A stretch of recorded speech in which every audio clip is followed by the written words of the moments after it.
Hello and welcome to this special edition of EdTech Mondays Africa. On this edition, we're coming to you from Ghana's capital, Accra. And as you can see, we are at the Kwame Nkrumah Memorial Park. Why are we here, you might ask? Well, we're here for the 2025 EdTech Triennale that is bringing together Africa's education leaders and development partners to shape the future of learning on the continent. Across Ghana, access to basic education is expanding fast, but quality and equity still pull in different directions. In the north, one trained teacher can face more than 50 pupils, while urban classrooms run at half that size. Although internet use is rising, rural learners still trail behind their peers. The focus is practical use of data to guide decisions, build the capacity of teachers and school leaders, as well as hardwire inclusion so no learner is left behind. Here at the EdTech Triennale, it's all about delivery, from funding to accountability and to holding ministries of education and other educational leaders accountable for the kind of education ecosystem that we are putting in place. As we all know, Africa is going to shape the workforce in the future. But how are we laying the foundation for this to happen? 25 years from today, 100 years from today, that work all starts today. So come with us, let's take a look at the highlights from the EdTech Triennale. We have the opportunity to assess what has worked in Africa's education systems, identify the gaps, and explore what we can do differently to improve quality and relevance. We believe that the time has come for Africa to rely more on her resources to solve her problems. We are being challenged by current circumstances to explore indigenous financing strategies that respond to national needs. We are blessed not only with rich mineral wealth, but also with intelligent, creative youth whose talent can drive Africa's transformation when we take better care of these natural resources and human resources too. Is Africa ready? And is Africa ready for the future? When Africa is still grappling with congested classrooms, shortage of teachers, lack of infrastructure to support and speed up digital, inclusive, equitable, quality education, I'm certain that with your presence in this room, we will find answers to many of these questions. We are meeting for a reason. We are meeting because we need to fix education. Whether we talk about financing, whether we talk about curriculum, whether we talk about integrating technology, whether we talk about teacher professional development or school leadership or data, might speak, as some of us keep saying. All these are meant for a reason: strengthening our education system. Everyone, irrespective of his or her beginnings, whether you are born with different airboard or you are displaced for some time, or you are born rural like me and many others, you have the opportunity to learn and prosper. And so inclusion is part of the DNA of the foundation. And this is really what grounds our strategies on. Young Africa Works, our strategy in Africa, is about enabling young people into dignified and fulfilling work, starting with them where they are. And we've set an ambitious goal of 30 million young people in dignified and fulfilling work by 2030, especially young women. For women, I see digital skills to be our bridge to financial independence.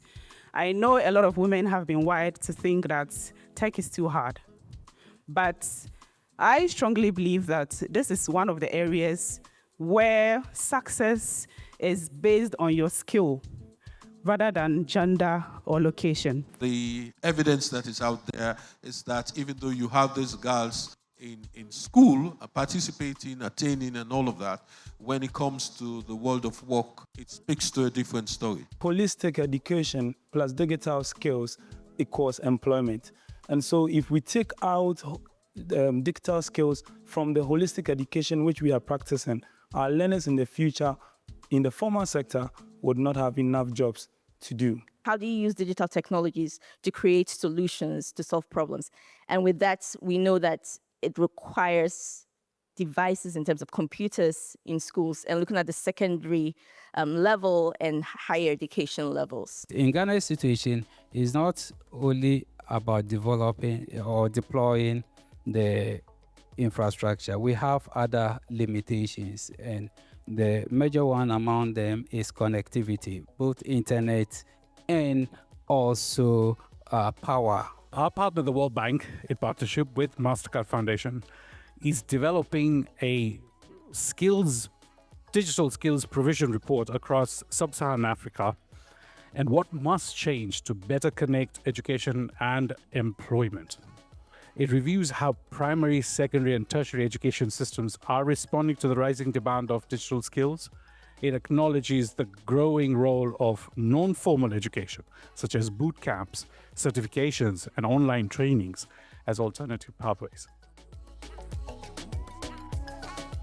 In the face of Africa's growing youth population, investing in secondary education is an urgent imperative, but it's also an exciting window of opportunity that we all need to leverage.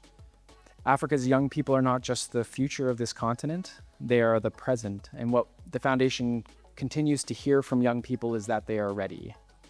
They're ready to learn, to build, to lead, and to drive inclusive and sustainable growth. What does it take to transform secondary education systems? System-wide approach, clear vision, data, and accountability. It's not difficult. And I think if we did those things across the board, we'd start to see changes like we've seen in Ghana. No education system can be better than the quality of the teacher. The quality of a class, the quality of learning is the quality of the teacher. So probably most importantly is ensuring that young people have the ability to learn as part of their education, and that they can be adaptable and resilient learners. How do we actually ensure that we are connected, as you were saying? How are we going to be helping the school system to be able to prepare them for those specific skills, and how will these skills be assessed? Instead of having the teachers do this in their schools, why not link the students to learnership opportunities during their term breaks? So whilst they're on vacation, they have a week, 4 weeks, 5 weeks to just go and job shadow. We must open flexible learning pathways for those who were left behind by conflict, poverty, or displacement. Every learner, regardless of circumstance, deserves a pathway back to education and dignity. We tell a story of resilience, the type of resilience that sits within the spirits of the young African people who are in this room. We tell the stories of how the policies that you perhaps sat in rooms like this 10 years ago to deliberate have impacted our lives positively. Free education, access to opportunity, scholarship opportunities that have enabled us to get here. We urge you to not give up on this conversation. Let's continue to partner with education. Let's continue to be united as Africa. And let's make use of this wagon that we have created, Adea, to bring us together as Africa so that we change the education landscape of Africa and we become one. And we lift one another as we grow forward. To make inputs in your different countries, and let's not look down upon the work of Africa. Let's take the work that has been manufactured at home in Africa, brewed at home, and make it our own, and own it and run with it. Those were the key moments from the ADAIR Triennial 2025. Big commitments on the table. Beyond those commitments, we are looking at Ghana as the host country for this year's Triennial, and we wanted to find out what Ghana is doing to invest in education, the technologies being prioritized, the teacher training, as well as prioritization on inclusion and equity. We have a sit-down with Honorable Haruna Idrisu, the Minister of Education here in Ghana.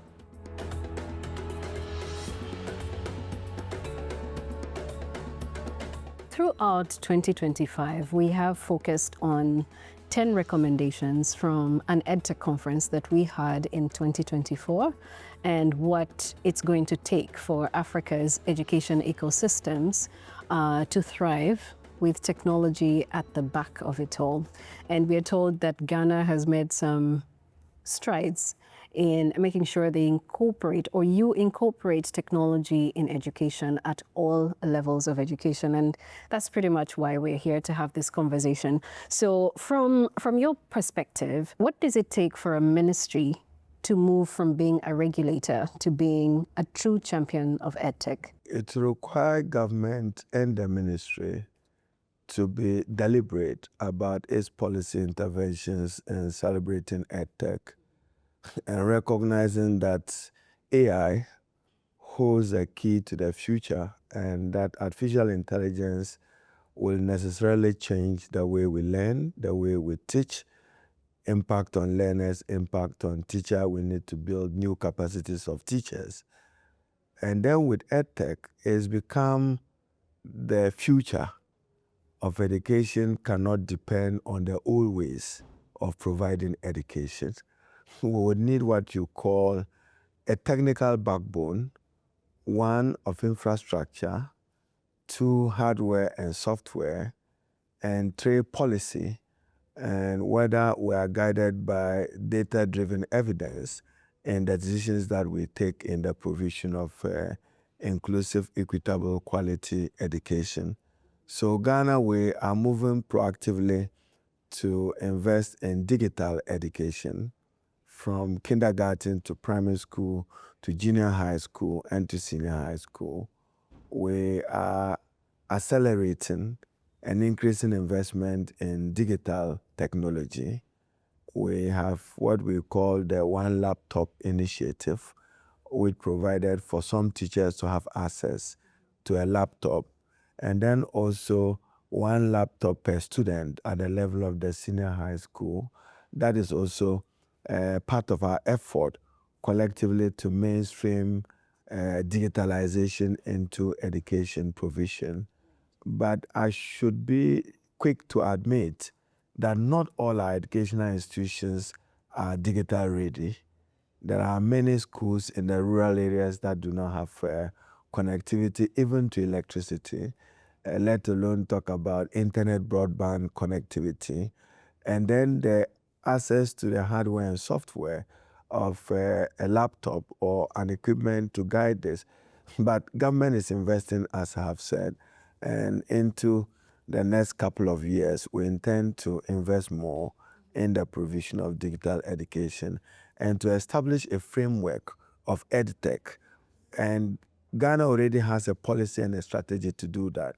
What we need is to implement and police it well so that the needed benefits are gained. I like that. And the fact that you're honest enough to admit that not all institutions are digitally ready, that there is really something very profound. But how can continental platforms like, say, ADARE or the Association of the Development of Education in Africa, and the conversations that we have been hosting and are yet to host on shaping the future of education, helping to ensure that no country is left behind? In Ghana, we cherish our partnership with MasterCard Foundation, TTEL, and ADARE.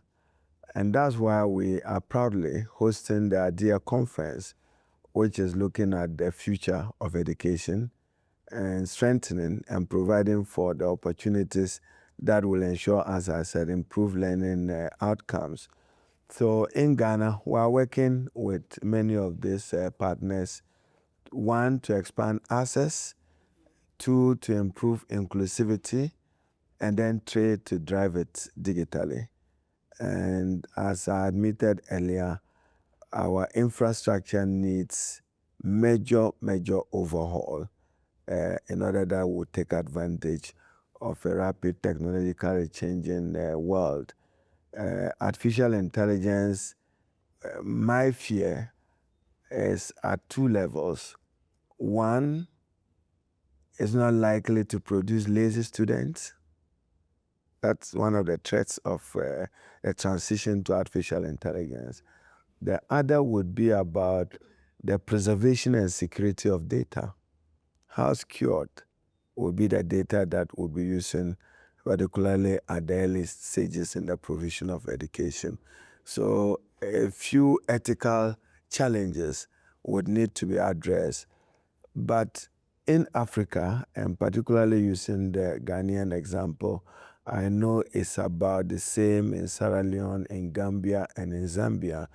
There is a sharp dichotomy in the provision of quality education between urban-rural and rural-urban. And in Ghana too, even in terms of digital access, the quality varies from public-private. I mean, private institutions are able to provide, and many public schools, maybe because of the huge numbers, are not able to adequately provide for that. That disparity is part of Africa's learning crisis. We would need to work to address it, and we should not repeat the same as we transit into a digital provision of equitable, inclusive, quality education. Joy? Africa is not short of data, but we are short of how to utilize this data and help it or allow it to help us make informed decisions about our education ecosystems. How are you leveraging the current data systems that you have today? Ours is based on the principle of no child should be left behind. As I indicated, we are partnering with IDEA. We have the dashboard, which we have introduced. We also have Senlos, which we have introduced in Ghana. And all of them are looking at the digital provision of education. The problem in Ghana would be processing the data for the public good. And there are just too many silos of data, uncoordinated. And what we need is to harmonize the data and to make the best use of it. Right. When you say siloed data, how are you, as the Minister of Education, making sure that this data is not siloed and that it's being put to good use? We had our National Education Forum to do an evaluation of our education provision in the last few decades and to know what the challenges are and to accept that there is a global crisis in the provision of equitable quality education. There are gender disparities in terms of access to education, and there is a missing link of the skills TVET gap. Not too many of our own are able to benefit from technical skills. So all of it is to process the data and make the best use of it, but it should be evidence-based. Part of the recommendations of the MasterCard Foundation EdTech Conference emphasized investment in digital infrastructure or foundational infrastructure, things like electricity, like connectivity and devices as non-negotiables. Where has Ghana seen progress, and what is the role of public-private partnerships in making sure this happens? We have a Public-Private Partnership Act, which is to regulate legally the relationship between the state, the government, and the private sector in providing for infrastructure, not necessarily in education. This was largely focused on roads and probably healthcare, but there's an opportunity in the education stream for public partnership investment, especially at the higher education level, in order that we can expand access to higher education. So in Ghana, we do have a Public-Private Partnership Act, Build, Operate, Transfer, and then Build, Operate. We haven't subjected it to a major implementation test, but probably in the provision of infrastructure in the schools, we could leverage on it. The state dominates when it comes to the provision of education in Ghana. Tuition at all levels remain free. Teachers are paid for by the state and government. The state again invests in infrastructure provision by way of classroom, dormitories, lecture theater, and then the EdTech aids. But in terms of connectivity, there are still schools in Ghana that are under trace. We need to respond and respond urgently into dealing with that. Ghana's Constitution of 1992 imposed an onerous constitutional burden on the country working to achieve free compulsory universal basic education. 30 years into it, we have not attained free compulsory universal basic education. I'm reliably informed that our literacy rate is around 79% compared to South Korea, peers, which is 98%, with a per capita income of about 30,000 US dollars compared to Ghana 2,500. So when it comes to the provision of education infrastructure, one, many schools were built without electricity connection. Many of our institutions are without internet connectivity. Again, rural Ghana. How do you deploy an internet infrastructure into a non-existing school where there's no classroom? You don't want a situation where learners are in school but not learning. Want to depart from the phenomena where you have learners going to school but not learning. And it will mean that we have to work to improve the school environment, to make it EdTech friendly. It should be education technology friendly. That is the kind of institutions we should build. So now when you are building an educational, a school structure, provide for electricity. When you are building a school structure, provide for internet connectivity. You can call it a last mile in order that they can have access to broadband connectivity, because they would need that in order to make use of artificial intelligence. Let's talk about equity and inclusion. You have already mentioned, the challenge of classrooms or non-existent classrooms in certain parts of Ghana. And the same would apply to the number of girls versus boys going into school. I wanted to hear your thoughts around inclusivity for education where young girls are concerned, because around the continent, there's still a number of young girls who are excluded from the education ecosystem due to different reasons, like cultural norms and other vices that you could mention. But what practical steps is Ghana taking to make sure that there's equal access to education for not just the boy child, but also for the girls who continue to be left out? How intentional are you in making sure that it's incorporated into things like your EdTech strategy, for example? I think that in Ghana, throughout history, we've always emphasized girls' education. Growing up with the notion that if you educated a girl, you educated a nation. And if you educated a man, you educated an individual.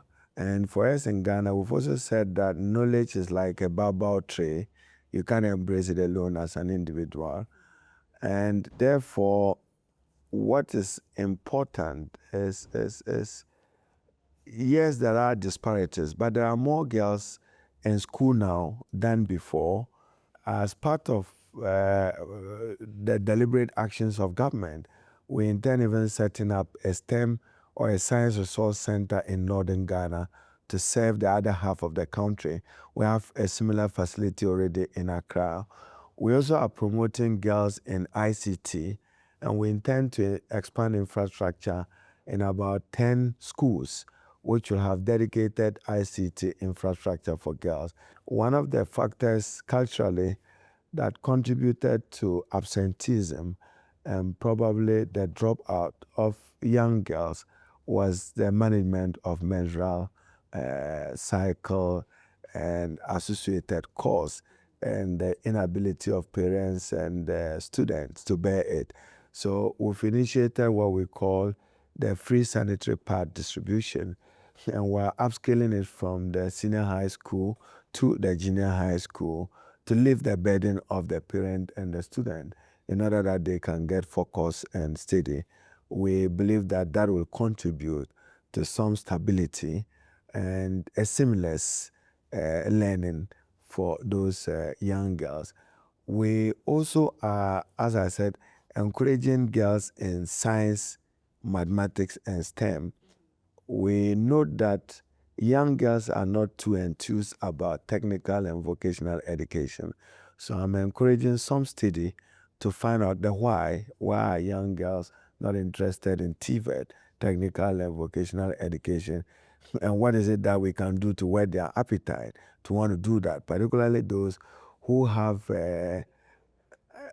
hand skills, that gives them ready jobs. So yes, disparities exist, and in terms of access, we have inclusive policies. In fact, Ghana has passed even an affirmative action law to encourage more female participation in our decision making at all levels of government. And we have dedicated girls' school. So what we need to do is to expand more of it, to build more of the girls' school, just expand their infrastructure by way of dormitories and then lecture halls and the ICT facility. So in Ghana, we're embracing EdTech very well, and we intend to use that to leverage on the provision of artificial intelligence and ICT joint. How are you addressing the need for devices for teachers so they can cascade information? I think the previous government launched the one laptop per teacher. Yeah. We will expand that. And for me, there was also an initiative for free secondary education. I'm trying to do that for junior high school. But again, infrastructure for many junior high school are in very worrying structures. And we need to build more of that. So we have to generally invest in infrastructure provision in Ghana in order to expand access. Then we can, within the framework of our EdTech framework, we can mainstream ICT into education provision. What would you want to have achieved for you to actually say you have done an incredible job as Minister of Education for Ghana? That I would have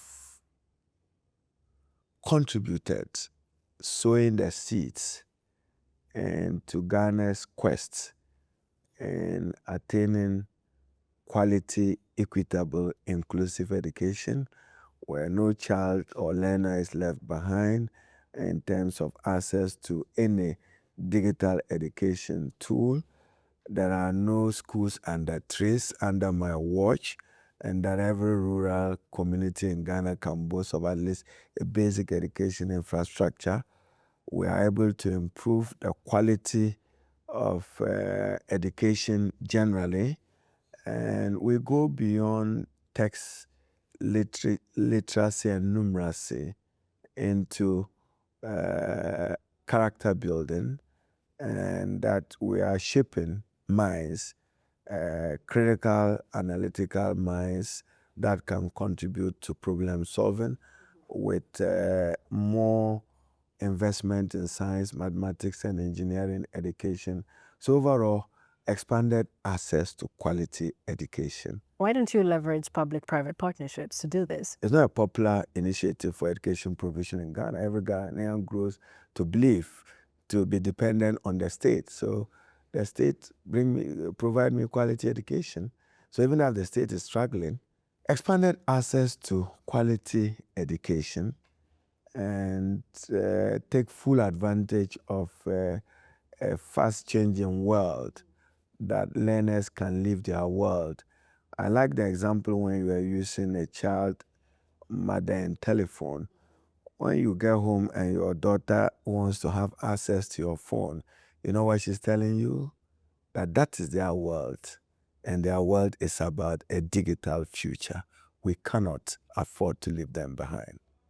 And therefore, we must make sure that every school is connected, taking advantage of EdTech and AI technology to drive education provision. And I've always accepted that reality, that AI will shape the way we learn and the way we teach. Well, we've heard from the Honorable Minister about Ghana's education strategy But what does this translate to in practice? Let's hear from the industry players. How do we ensure education is affordable, inclusive on the African continent? When education is affordable, inclusive, it means each and every child will be able to attend education. One of the ways of making it affordable is by creating public-private partnership. Governments on their own may not be able to achieve that. But when the governments come together with the private sector, with all those that are into the education space, they will subsidize education. They will make a contribution. And once education is subsidized, once the costs go down, then it will be all inclusive. It will enable many more children to get into school and complete the education cycle.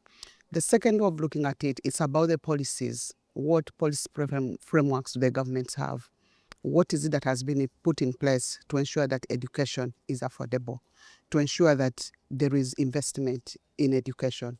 Once governments invest in education, once the policies are the right policies and they are implemented, then education will be inclusive because it will be affordable by all. How is FAWE leveraging technology to increase access to education? FAWE, like many other organizations, are leveraging on technology. And why we leverage on technology is because it will reach a wider public, a wider community. And how we are leveraging it as a FAWE is by ensuring in all our programs that we are designing, education-related programs, we are training girls in terms of how to use technology. We are promoting STEM and IT among the girls. And as we promote that, we're ensuring that all of them are able to do research, they're able to learn. For instance, during COVID, they were able to continue learning because we had to provide them with smartphones. We had to provide them with internet access. And because of that, they were able to continue learning. What do you think we need to prioritize to make sure that more girls are accessing education, especially in a world that is driven by technology in education? Make sure that the girls are part of the whole decision making. They are part of the curriculum development. They contribute to it because they know what they want. They know what happens in that space, and they should be able to contribute. And the other one is looking at curriculum. How does the curriculum embed technology in it so that they are not only learning it in different spaces, not only in school, but how they continue learning it even outside school, even right at their homes. What do you make of the EdTech innovations today in Africa in terms of them being all-inclusive? I think that our challenge is that we need Africa-founded EdTech companies. And I deliberately referenced the mobile telephony evolution, or shall I say revolution, as an example of how Africans, below the radar, behind the scenes, have been, through young people that is, constructing these fascinating apps and building cybersecurity into it, building social safety into these social networks. So we've got that asset. And that asset must be mobilized so that we draw on peers from across the world, but we also have our own authentic technologies that we can map into EdTech and that can, as you are suggesting, create possibilities for young people to build assets for the future.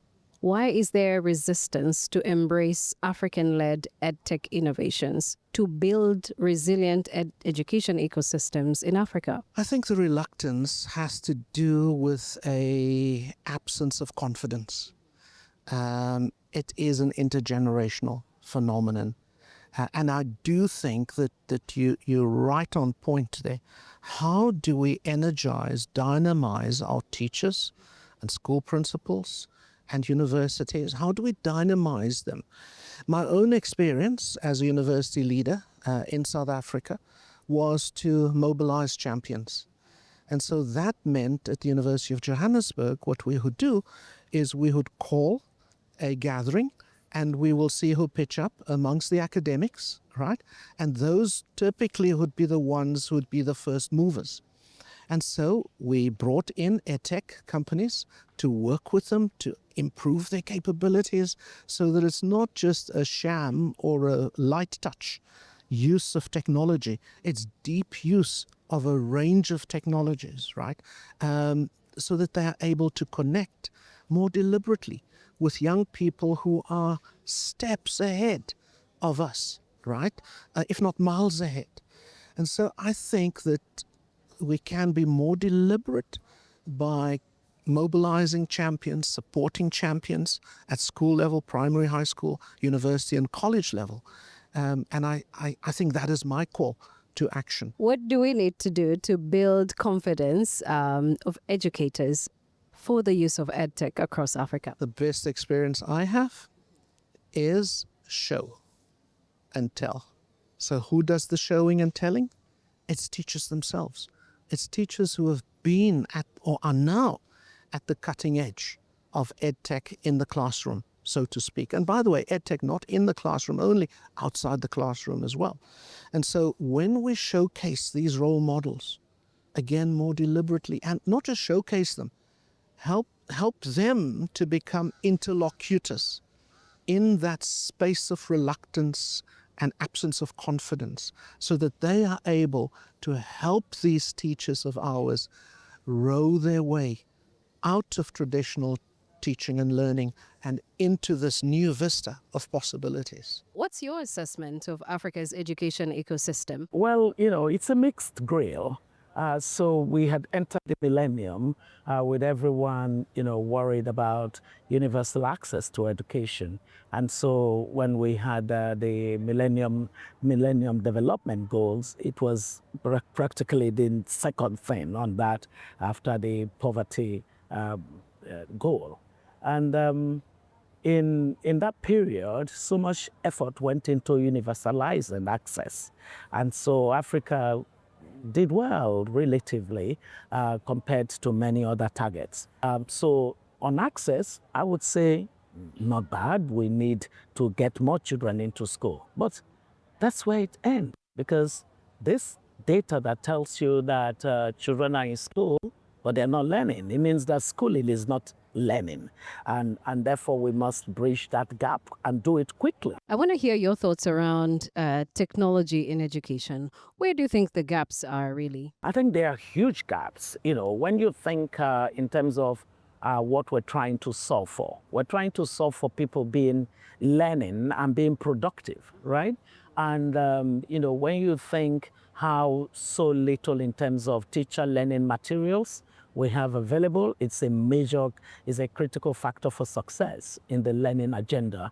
When you think in terms of the number of teachers and their capacity to teach with methods that are sensible. So whether it's the teacher guide, translating the curriculum to teacher guide, from the teacher guide to lesson plans, to the classroom assessment, technology is very relevant in all of the elements of structured pedagogy, which is what we campaign for, that, if you can build structure around the way that things happen within the classroom system, and even at the level of the macro of the administration, the organizing of that whole learning, schooling agenda, then you would be able to achieve things at scale, right? So to achieve things at scale, the thing we know most makes that happen is technology. As we progress in Africa, there's quite a lot of work that needs to be done. What are the recommendations you have for building resilience in our education systems? One major reason that a lot of even good ideas that worked didn't go far was the political fluidity that we have on our continent. One set of people are in power today, they love the idea, they move with it. Another set of people come tomorrow and they simply say, no, I don't care about the idea. So the politics means that for you to build resilience, we need to take away the power that the politicians have to be the ones determining whether something survives or does not survive. We need to move it to the citizens. So the demand side for the things that work, we have to nurture it into existence. We need to think of things from the lenses of these emergent issues that create a lot of instability, uncertainty, and sometimes just absolute anxiety. Those are part of ways of ensuring that resilience happens. Above all, let's just get more children educated. The more that we have productive Africans, the more resilient Africa will be. EdTech innovators across Africa are coming up with solutions that can be embedded in our curricula. One of the challenges we are experiencing is the fact that there's slow adoption of these technologies in our education ecosystems. So where is the challenge? What do these EdTech innovators need to do better? How do we create a synergy between them and the policymakers and implementers? Let's hear from these innovators themselves. If I were to redesign education with technology, the first thing I would change is digital infrastructure, the availability and access to digital infrastructure in our schools and then in our communities. Because even the best of edtechs, the adoption and use of the best of edtechs are hindered by the lack of digital infrastructure. Impact for us would look like providing teachers with Ghanaian tools that enable them quickly get through all these administrative tasks that are taking their time, which they can then spend in class on quality engagement of their learners. And we are not just saving them time, we are also enabling them implement the new curriculum. And then when we are introducing them to the Jesse AI tool, we have a whole technical team on ground helping them navigate their way around, whether it's a computer they are using, whether it's a phone, whether it's a tablet. And then before introducing them to Jesse AI, we give them a general overview and understanding of AI. So we would say that's our way of checking the fear or intimidation that comes with, I'm not tech savvy, how do I leverage these tools in my classroom? We don't just leave them out there. We check that fear first before introducing them to the tool. Talking about EdTech, teachers will first need the resources. And that's the major thing. If they have the resource, then they are able to go through it. But now, getting the resource without knowledge about how to use them becomes another challenge. And so they will need the technical know-how. That will call for training. But what we do to support ours is that, yes, after giving them the training, we also have what we call the Smart Coach Champions. And so the Smart Coach Champions would help them to develop their skill in using the Smart Coach app as we use. With our app, what we try to do is that as we begin with our learners, we do the diagnostic assessment. And so we expect learners to be at a certain standard before they do the basic one activities and move on. But what we realized was that after the diagnostic, we are able to identify low readers. And so based on that, we are able to pick up those who are not performing as expected.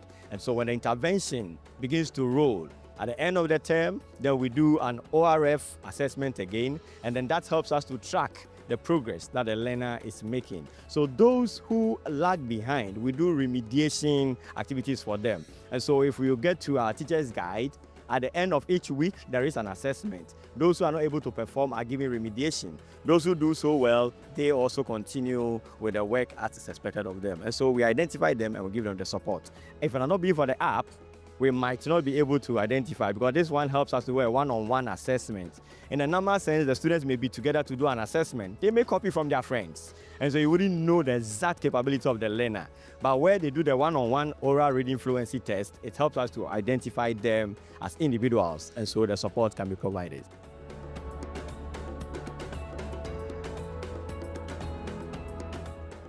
Data is essential for tracking progress. Beyond data, the intentionality around the investment of technology as an enabler is pivotal in building resilient education ecosystems to make sure that those beyond the tarmac, learners with disabilities, refugees and displaced persons are not left behind. There's so many lessons we can take from Ghana that can be cascaded across the African continent. And these are some of the lessons we would like to carry and intentionally invest in our education ecosystems. But will our leaders do this for us?